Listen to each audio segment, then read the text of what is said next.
First आपके पास interesting information है, ये भी हम डिस्कस कर चुके थे, जिसमें से आप देखें कि अर्थ हमारे पास है यहाँ पे, ठीक है, और अर्थ के सराउंडिंग में भी आप देख रहे हैं, क्योंकि अर्थ आपके पास क्या कर रही होती है, स्पिन मोशन में भी होती है और ऑर्बिटल मोशन में भी होती है, ठीक है। तो यहाँ पे आप क्या देखोगे कि अर्थ में आप देखोगे इसके सराउंडिंग में लाइक मैग्नेटिक फील्ड आपको नजर आ रहा है, ठीक है, मैग्नेट मैग्नेट आपके पास बना हुआ है। अच्छा, इसमें आप क्या देखेंगे, इसमें आप बता रहे हो कि साउदर्न मैग्नेटिक पोल यहाँ पे बन रहा है, साउथ पोल बन रहा है, और यहाँ पे आपके पास क्या बन रहा है, यहाँ पे आपके पास नॉर्थ पोल बन रहा है ये, और नॉर्थ मैग्नेटिक पोल है। जबकि अर्थ का ये एक्चुअली क्या है, जियोग्राफिक साउथ पोल है। अर्थ के जियोग्राफिक पोल पे मैग्नेटिक पोल कौन सा होगा, नॉर्थ। और इसी तरह जियोग्राफिक नॉर्थ पोल पे आपके पास क्या बन रहा है, south magnetic field. The earth magnetic field is approximately that of a dipole. Earth magnetic field भी इस तरह डायपोल में बन रही होती है, like that of a fictitious bar, जैसे बार मैग्नेट होता है, ठीक है। फिर the south pole is towards the geographic north. South pole किसी तरफ बन रहा है, पोल पोल साउथ पोल जो है आपके पास नॉर्थ की बन रहा है, और ये आपके पास नॉर्थ मैग्नेटिक पोल किसकी बन रहा है, जियोग्राफिक यानी जमीन के लिहाज से जो हमारा साउथ पोल है उसकी तरफ आपको क्या बन रहा होगा, आपके पास north magnetic pole south, geographic south pole की तरफ बन रहा होगा, ठीक है। इसके बाद हम देख लेते हैं कि नेक्स्ट हमारे पास फॉर योर इंफॉर्मेशन क्या है। अच्छा, ये एटीएम कार्ड को एक्सप्लेन किया, पहले हम फिगर देख लेते हैं कि क्या क्या चीजें हैं, और फिर हम उसको आगे देख लेते हैं। ये मैग्नेटिक स्ट्रिप है, इसके ऊपर लगी होती है। अगर एटीएम कार्ड देखें ना, उसके ऊपर आपको ये नजर आएगी। यहाँ पे क्या होता है, होलोग्राम होता है। अब इसको देखने के बाद आप एटीएम कार्ड को भी देखिएगा। फिर इसके बाद बैंक कॉन्टैक्ट इन्फॉर्मेशन यहाँ पे लिखी होती है, ठीक है। फिर उसके बाद नेटवर्क लोगो होता है आपका, यहाँ पे नेटवर्क लोगो लिखा होता है कि कहाँ कहाँ ये हो सकता है। और सिक्योरिटी कोड होता है आपके पास, जो नहीं शेयर करना होता कहीं पे। फिर आपके पास यहाँ पे सिग्नेचर एरिया होता है, ठीक है। तो ये ओवरऑल आपके पास एटीएम कार्ड होता है। अब आप देखिए किसके बारे में बताया क्या हुआ उन्होंने। ये क्योंकि हम मैग्नेटिक फील्ड के बारे में पढ़ रहे थे, तो इसलिए उन्होंने क्या किया कि इसके बारे में भी यहाँ पे बता दिया, देखें। अब magnetic strip on the ATM card contains billions of tiny magnetic domains held together by resin binder। अच्छा, वो कह रहे हैं कि आपके पास मैग्नेटिक स्ट्रिप, यानी ये जो मैग्नेटिक स्ट्रिप है, इसमें कितने billion of tiny magnetic domains होती हैं, जो इसके ऊपर हेल्ड की होती हैं, यानी इसके ऊपर जोड़े हुए हैं। इसे रेजन यानी किसी बाइंडिंग उससे जोड़ने वाली चीज से हमने जोड़ के वो बनाई होती हैं, ठीक है। The machine reads information encoded on the magnetic strip. अब जो मैग्नेटिक स्ट्रिप है, ये जो ऊपर बनी हुई है, इसके ऊपर भी इंफॉर्मेशन होगी, हर कार्ड की एक अलग इंफॉर्मेशन होती है। तो एटीएम मशीन में जब आप उसको इंसर्ट करेंगे, वो क्या करेगी, इसको रीड करेगी। Information encoded on the magnetic strip and it makes your access to your account. तभी जाके आपका अकाउंट का होगा कि भाई ये इस बंदे का अकाउंट है। और फिर अकाउंट को रीड करेगी कि उसमें पैसे हैं या नहीं है, यानी क्या है, सारी इंफॉर्मेशन, कार्ड एक्टिव है या नहीं है, वो सारी चीजें हमें इस मैग्नेटिक स्ट्रिप से पता चलेगी, क्योंकि इस मैग्नेटिक स्ट्रिप में आपकी कोड एक होगा, हर एटीएम कार्ड का, हर पर्सन का, इंडिविजुअल का अलग से एटीएम कोड होता है। जो टाइनी मैग्नेट डोमेन्स है वो सारे यहाँ पे एम्बेडेड है। रीजन यानी आप जैसे कहते हैं ना कि किसी जो गोंद है टाइप, जिस तरह इस तरह की कोई चीज से जुड़ा हुआ है, ठीक है। तो ये बस सिंथेसाइज होता है, ये एक इंफॉर्मेशन थी आपकी उसमें। और नेक्स्ट हम देख लेते हैं कि आपके पास क्या है। हाँ जी, like electric field lines, magnetic field lines also never cross each other, however they can attract और रिपेल ईच अदर। अच्छा, इसमें एक तो पहले ये बात इन्होंने की हुई है कि आपके पास जो इसका आंसर भी बता देते हैं। आपके पास जो इलेक्ट्रिक फील्ड लाइंस होती है ना, उसमें हमने क्या पढ़ा था कि इलेक्ट्रिक फील्ड लाइंस हमेशा क्या करती हैं, पॉजिटिव से नेगेटिव साइड पे जाती हैं। पॉजिटिव से स्टार्ट होती है, नेगेटिव की तरफ जाती हैं इलेक्ट्रिक फील्ड लाइंस, ठीक है। इसी तरह वो कह रहे हैं, और इलेक्ट्रिक फील्ड लाइंस के बारे में हम ये कहते हैं कि वो ऐसे कभी भी एक दूसरे को क्रॉस नहीं करती। वो क्या करेंगी, ऐसे ही जाएंगी सीधा सीधा, कभी भी एक दूसरे के ऊपर क्रॉस नहीं करेंगी, या ऐसे नहीं जाएगी इलेक्ट्रिक फील्ड लाइन, ठीक है। तो यहाँ पे अभी ये कह रहे हैं कि सेम जैसे इलेक्ट्रिक फील्ड लाइंस एक दूसरे को क्रॉस नहीं करती, ऐसे ही मैग्नेटिक फील्ड लाइंस भी क्रॉस नहीं करेंगी। तो हम देखते हैं कि कैसे। आप देखें कि they generate from the poles of the अच्छा, इसकी एक्सप्लेनेशन भी उन्होंने बता दी है। अभी एक्सप्लेनेशन हम पढ़ लेते हैं क्या है आपके पास। Magnetic field lines do indeed repel each other, specially when they originate from like poles of the magnet. अच्छा, अब इसमें क्या है, उन्होंने कहा कि लाइक इलेक्ट्रिक फील्ड लाइंस की तरह magnetic field cross each other नहीं करेंगी, एक दूसरे को क्रॉस नहीं करेंगी, ठीक है। लेकिन एक दूसरे को पुश अपार्ट करेंगे, दूसरे को दूर दूर करेंगी एक दूसरे से, ठीक है। तो यहाँ पे आप देखें कि रिपेल करेंगी, हमने क्या कहा कि मैग्नेटिक फील्ड क्या करी होंगी, रिपेल करी होंगी। खासकर जब वो क्या करेंगी, एक ही पोल से निकल रही हो मैग्नेट की। एक ही पोल का क्या मतलब है, मैग्नेट का आपको पता है कि हमारे पास क्या पोल होता है, एक नॉर्थ पोल होता है और एक हमारे पास साउथ पोल होता है, ठीक है। अब नॉर्थ पोल में से एक लाइन निकली मैग्नेटिक फील्ड लाइन, और मैंने कहा था कि नॉर्थ पोल से हमेशा क्या करती हैं, ओरिजिनेट करती हैं और साउथ पोल की तरफ जा रही होती हैं। तो दूसरी मैग्नेटिक फील्ड लाइन हुई, ठीक है। जब दूसरी मैग्नेटिक फील्ड लाइन आएगी ना, पहली वाली इलेक्ट्रिक मैग्नेटिक फील्ड लाइन जो कि वो उसे क्या कहेगी, रिपेल करेगी, उसको कहेगी मेरे करीब होने के बजाय थोड़ा दूर से जाओ, फिर थोड़ा दूर से जाएगा, अब नेक्स्ट आएगा वो क्या कहेगा, थोड़ा और दूर से, ऐसे करके जा रहा होगा, ठीक है। तो इसका रीजन क्या है वो हम देख लेते हैं। When two magnets with like poles, like both north और south pole are brought close together, ठीक है। अगर एक नॉर्थ पोल है यहाँ पे और एक साउथ पोल का मैग्नेट है, फिर हमने एक और मैग्नेट ले आए, हम मैग्नेट ले आए, वो भी क्या आपके पास नॉर्थ और साउथ है, ठीक है। तो अब दो नॉर्थ बिल्कुल एक दूसरे के in front of each other है, बिल्कुल सामने सामने। तो यहाँ से भी मैग्नेटिक फील्ड लाइन आएगी और यहाँ से भी मैग्नेटिक फील्ड लाइन आएगी, लेकिन वो एक तरफ इस तरफ आएगी नहीं आगे। वो क्या करेगी, इसकी मैग्नेटिक फील्ड की वजह से वो रिपेल हो जाएगी और वो दूर चली जाएगी, यहाँ से भी है। और बीच में क्या रीजन क्रिएट हो रहा है, स्पेस क्रिएट हो रही है, यहाँ बीच वाले रीजन में मैग्नेटिक फील्ड है ही नहीं, क्योंकि मैग्नेटिक फील्ड क्या हो रही है, repel. Their magnetic field tend to diverge की, देखिए मुड़ गई, और push away from each other, एक दूसरे से दूर जा रही हैं, leading to repulsive forces between the magnet. तो यहाँ से हमें पता चल रहा है कि दोनों मैग्नेट के बीच में जो ये दरमियान वाला एरिया है, बीच में कोई मैग्नेटिक फील्ड है ही नहीं, क्योंकि जो भी मैग्नेटिक फील्ड लाइन आती हैं वो क्या करती हैं, वो दूसरे मैग्नेट से डाइवर्ज हो जाती हैं, क्योंकि जितनी मैग्नेटिक लाइंस होती हैं वो एक दूसरे को क्या कर रही होती हैं, रिपेल कर रही होती हैं, ठीक है। तो एक ये इंटरेस्टिंग इन्फॉर्मेशन हो गई। फिर उसके बाद हम आगे देख लेते हैं। अच्छा, आगे हमारे पास बड़ा इंटरेस्टिंग और ये बहुत इंपॉर्टेंट भी है, पॉइंट पॉइंटर, ठीक है। क्यों इम्पोर्टेंट है ये, पहले पहले आपके उसमें आता था, एक्सरसाइज में क्वेश्चन था और ये लाजमी आता था। तो अभी भी इसको आप कंसीडर करें कि ये आ सकता है। Why does a picture become distorted when a magnet bar is brought near to the screen of a TV, computer, monitor और ऑसिलोस्कोप। अच्छा, जितने भी आपके पास ऑसिलोस्कोप हो गया, जैसे आपने टीवी पे भी देखा होगा कि आपके पास एक डिवाइस होता है, जब कोई कहते हैं कि जो पेशेंट है वो एक्सपायर होने वाला है या कुछ है, तो एक स्क्रीन नजर आ रही होती है, जो ईसीजी वगैरह मशीन है, या फिर आपके पास कंप्यूटर का मॉनिटर है, या ऑसिलोस्कोप है, या फिर आप क्या देख रहे हो, टीवी की स्क्रीन है, ठीक है, यानी टीवी की स्क्रीन है हमारे पास।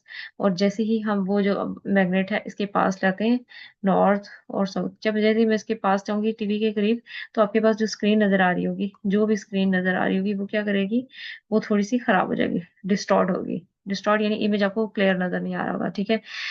Where does a picture become distorted when magnetic bar is brought near to the screen? TV के करीब, कंप्यूटर के करीब, या ऑसिलोस्कोप के करीब मैग्नेटिक बार करीब लेके जाने की सूरत में क्या हो सकता है कि आपकी इमेज जो है वो खराब सा हो जाएगा, क्लियर नहीं आएगा।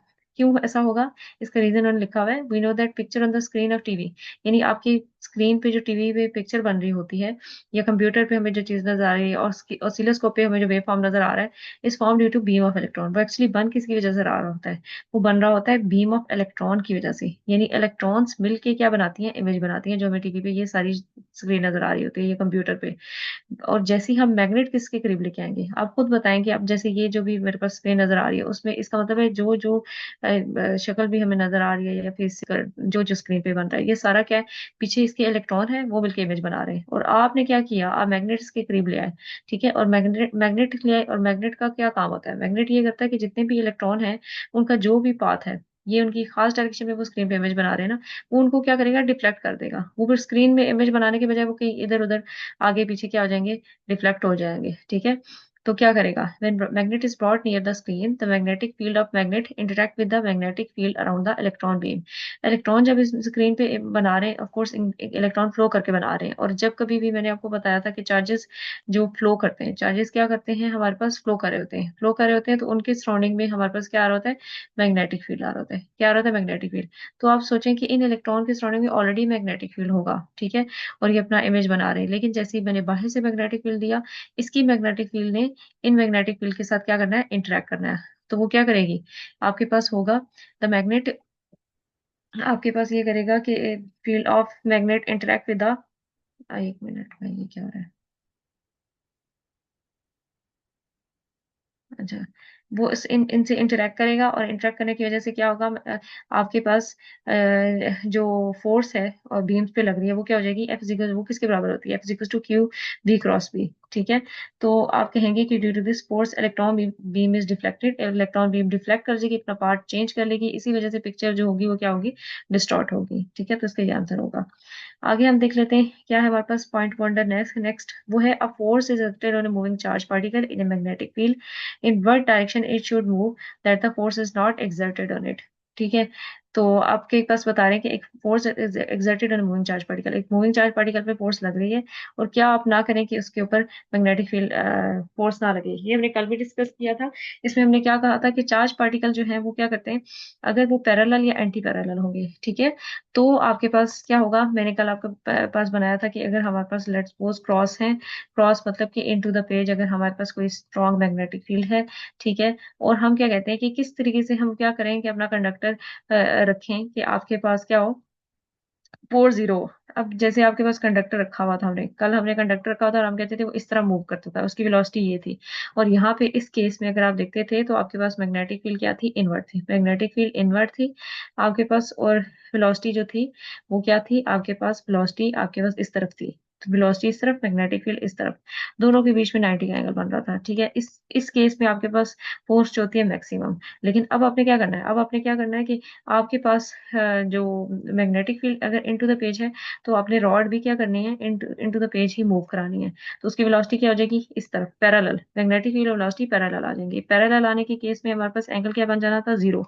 जब साइन जीरो पुट करेंगे तो आपके पास मैग्नेटिक फोर्स क्या हो जाएगी, जीरो। यही तो रिक्वायर्ड था, वो कह रहे हैं कब ऐसा हो कि जब फोर्स हमारे पास जीरो। फिर या फिर ये चीज हो सकती है कि magnetic field into the page है, तो आप क्या करें, वेलोसिटी ऑपोजिट डायरेक्शन में कर ले, लेकिन हो उसके एंटी पैरेलल। तो ऐसे केस में आपके पास एंगल क्या बन रहा है, 180, साइन 180 बन रहा है। तो इस लिहाज में आपके पास फोर्स क्या बन जाएगी, जीरो। ठीक है, एंगल के हिसाब से हमने उसको उसकी अरेंजमेंट करनी है। ये कल भी हम डिस्कस कर चुके थे, इसलिए अभी इसको इतना ज्यादा डिस्कस नहीं किया। अच्छा, अब आगे देखें।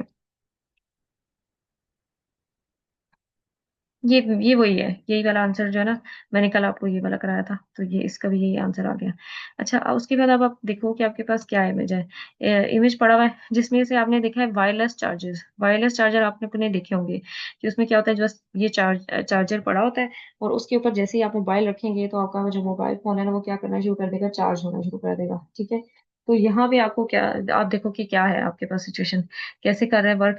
Wireless charges work under the principle of electromagnetic induction, यानी आपके पास चार्जर जो है वो कैसे काम कर रहे होते हैं, वो भी इलेक्ट्रोमैग्नेटिक इंडक्शन की वजह से काम कर रहे हैं। अगर कोई रीजन पूछे कि आपके पास वायरलेस चार्जेस किस पे काम कर रहे हैं, तो आप कहेंगे इलेक्ट्रोमैग्नेटिक इंडक्शन की वजह से कर रहे हैं। अच्छा, और ये ये क्या आपके पास, ये थी Faraday's homopole generator with which he was able to produce a continuous induced current. ये आपके पास एक होमोपोल, यानी एक होमोपोलर, होमो मतलब सिंगल पोलर जनरेटर है, जो कि ये भी इलेक्ट्रोमैग्नेटिक इंडक्शन पे वर्क कर रहा है। और electromagnetic induction, Faraday law of electromagnetic induction था क्या, कि आपके पास चेंजिंग मैग्नेटिक फील्ड की वजह से इंड्यूस्ड ईएमएफ इंड्यूस होती थी, और फिर वहां से इंड्यूस्ड करंट आ जाता था। तो यहाँ पे भी उसी प्रिंसिपल पे वर्क कर रहा है। ये जस्ट एमसीक्यूज के पॉइंट्स है आपके पास इंपॉर्टेंट है। पॉइंट टू पॉइंट जो है ना वो जैसे शॉर्ट क्वेश्चन है, कंसेप्चुअल क्वेश्चन है, वो है। और डू यू इन्फॉर्मेशन में भी कई दफा आता है, थोड़ा सा उसको डिस्कस करना पड़ता है। अब जो ये वाला क्वेश्चन है ना, जो नेक्स्ट हम देखने लगे, ये वाला क्वेश्चन, ये बहुत इंपॉर्टेंट है। इसमें देखिए क्या कह रहे हैं कि एक कॉपर रिंग है आपके पास, passes to a rectangular region. अब ये कोई रेक्टेंगुलर रीजन है, आपको नजर आ रहा है, ठीक है, ये आपके पास क्या है, कोई रेक्टेंगुलर रीजन है ये। ठीक है, इस कॉपर कॉपर वायर इसमें से पास करी है, और magnetic field constant, constant magnetic field है ना आपके पास सारी। अब मैग्नेटिक फील्ड देखो कि आपके पास क्या है, कांस्टेंट मैग्नेटिक फील्ड चल रही है। ठीक है, तो अब आपको कह रही है कि आपने क्या बताना है, what do you guess about the current in the ring at the position 2 3 4।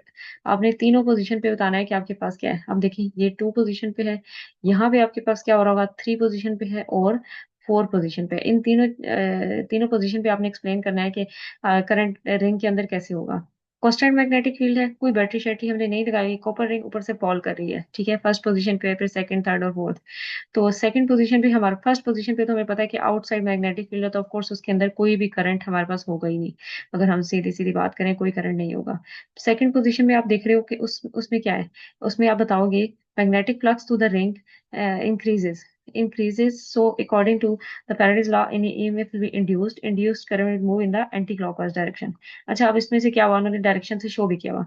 जैसे वो रिंग अंदर आई, अब आप देखें कि इसके कुछ पार्ट में मैग्नेटिक फ्लक्स आना शुरू हो गया, कुछ में नहीं है अलबत्ता, लेकिन कुछ में आना शुरू हो गया। तो जो मैंने भी खुद आपको बताया कि आपके पास फैराडे लॉ के अकॉर्डिंगली हम क्या बात करते हैं, फैराडे लॉ के अकॉर्डिंगली हम यही बात करते हैं कि आपके पास जो है चेंज इन मैग्नेटिक फ्लक्स अगर आए, चेंज इन फ्लक्स आए, ठीक है, ये नहीं कि ज्यादा हो कम हो, लेकिन चेंज इन फ्लक्स होना जरूरी है, सबसे जरूरी चीज है। तो आपके पास चेंज इन फ्लक्स आना शुरू हो गया, तो इसका मतलब है ईएमएफ इंड्यूस्ड होगी और यहाँ पे करंट फ्लो होना शुरू हो जाएगा। और करंट फ्लो किस डायरेक्शन में होगा, एंटी क्लॉकवाइज डायरेक्शन में होगा रिंग में। फिर उसके बाद एट पॉइंट थ्री में देखेंगे, पॉइंट थ्री में आप देख रहे हो कि टोटल पूरी पूरी रिंग एक यूनिफॉर्म मैग्नेटिक फील्ड के अंदर है। मैग्नेटिक फील्ड के अंदर होने का मतलब है कि उसका फ्लक्स तो चेंज ही नहीं हो रहा। जो हम डेल्टा फाई लिखते हैं ना, डेल्टा फाई का क्या मतलब होता है, डेल्टा फाई का मतलब होता है, न्यूमेरिकल्स में हमने बार बार किया था कल, आपको याद होगा, बी डॉट ए के बराबर होता है, ठीक है, बी डॉट ए माइनस, फिर आपके पास क्या आ रहा है, बी डॉट ए। यानी आप इसमें ये कह सकते हो कि एरिया तो सेम है, बी टू कह देंगे, और ये या इसको बी टू कह देंगे और इसको बी वन कह देंगे, ठीक है। ये क्या था आपके पास, ये five to minus five one, ठीक है। तो अब आप देखो कि यहाँ पे एरिया तो सेम रह रहा है, रिंग का एरिया वही है। यहाँ पे मैग्नेटिक फील्ड जितनी है इतनी ही इसके अंदर है, क्योंकि मैग्नेटिक फील्ड सारी यहाँ पे क्रॉस से हमें पता चल रहा है क्या है, कांस्टेंट चल रही है। तो इसका मतलब है यहाँ तो फ्लक्स चेंज ही नहीं हो रहा। तो फ्लक्स अगर चेंज नहीं हो रहा, इसका मतलब है इंड्यूस्ड ईएमएफ भी नहीं हो रही और इंड्यूस्ड करंट भी नहीं होगा। Magnetic flux through the ring does not change, so EMF will no EMF will be induced. तो इसका मतलब है कोई ईएमएफ ही नहीं है इसके अंदर, सेकंड पॉइंट पे, सॉरी थर्ड पॉइंट पे।